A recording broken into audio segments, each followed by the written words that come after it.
All right, this is from the post-millennial Barstool Sports. The popular sports and pop culture brand has fired one of its hosts, Ben Mintz, after he said the N-word while reciting rap lyrics on a live stream. Barstool Sports founder Dave Portnoy made the announcement on Wednesday and expressed his disappointment with the decision. However, the decision was made by Barstool's parent company, Penn Entertainment, due to concerns that the incident could jeopardize regulatory gambling licenses across the country.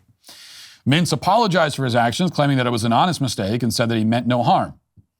The slur was uttered during his show Wake Up Mincy, where he was reading the lyrics to First of the Month by Bone Thugs and Harmony. And he was reciting the lyrics or reading them, I don't know. And that's a word that's in the lyrics. But you can't, in no context, of course, do we know, is it okay to utter that word depending on your skin pigmentation? Because we know that this word, it's a magical incantation. It's like a curse that, you find in an old dusty book in the attic, and you dust off the book and you open it and you recite, you say the words in the book, and it has some kind of like, just saying the words has some sort of magical effect. That's what this particular word is, we're told. That's how it's presented.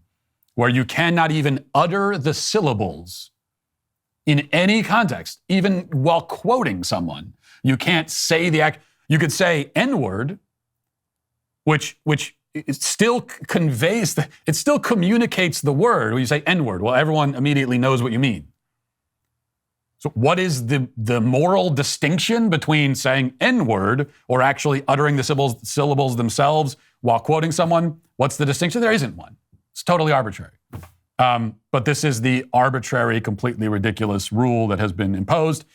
And so it was decided that this guy has to pay the price for it. You said the word.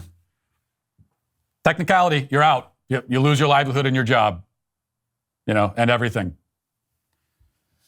No one can morally justify that or justify it on any other grounds, but that's the way it's supposed to be, apparently. Going back to Post-Millennial, says, despite apparent pushback from Portnoy, Barstool CEO Erica Nardini and longtime talent Dan Katz, Penn Entertainment made the call to terminate Mintz's employment.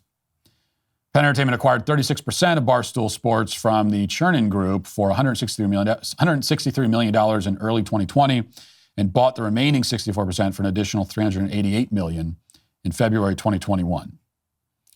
Portnoy said that this wasn't up to him. He doesn't like it.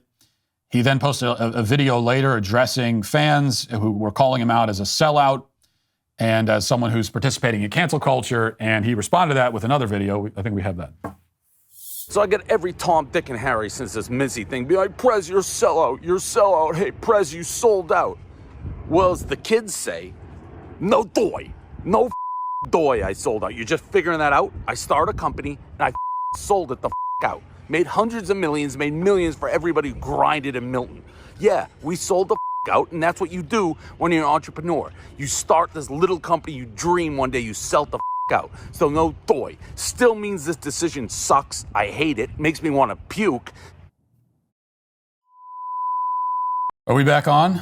Well, clearly, someone in the control room forgot to turn on ExpressVPN. ExpressVPN is an app that encrypts 100% of my online data to protect it from cyberpunks like the ones who tried to terrorize my show today. When I use ExpressVPN, my online presence is anonymized, making it difficult for anyone to track my online activity and try to shut me down. Couldn't be easier to set up. You just tap one button on your phone or computer and you're protected.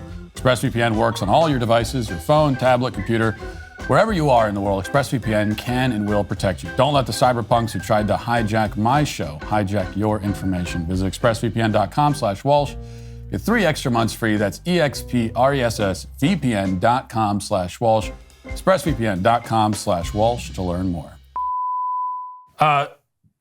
Okay, well, he's announcing that he sold out. Now it's I've never been in the position where someone's offered me, what was it, in total, almost over $400 million in total.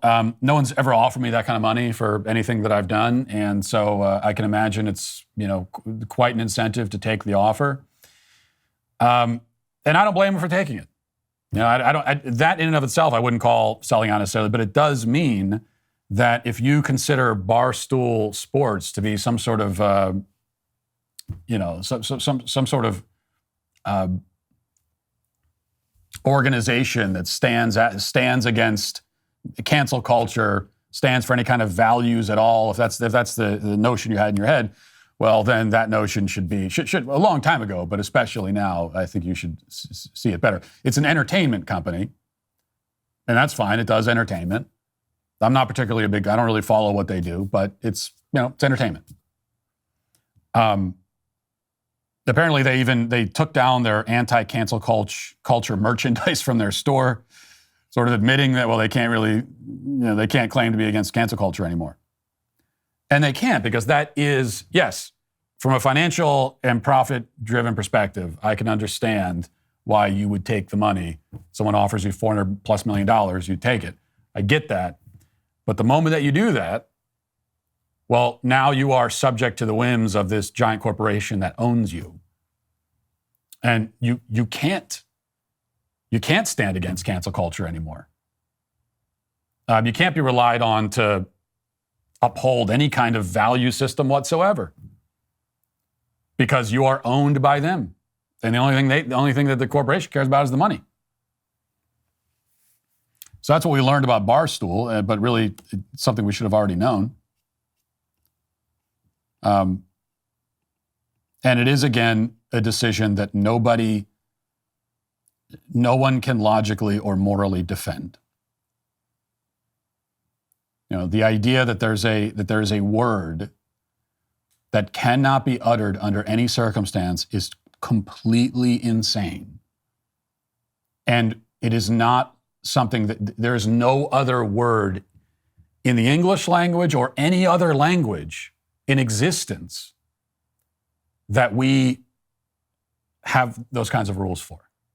There's other words that are slurs. There are words that we would consider vulgarity and profanity, and all kinds of words that I don't say on this show because we try not to use profanity and vulgarity on the show. Words that I don't think you should use, words that you shouldn't use around kids, and so on. All kinds of words like this.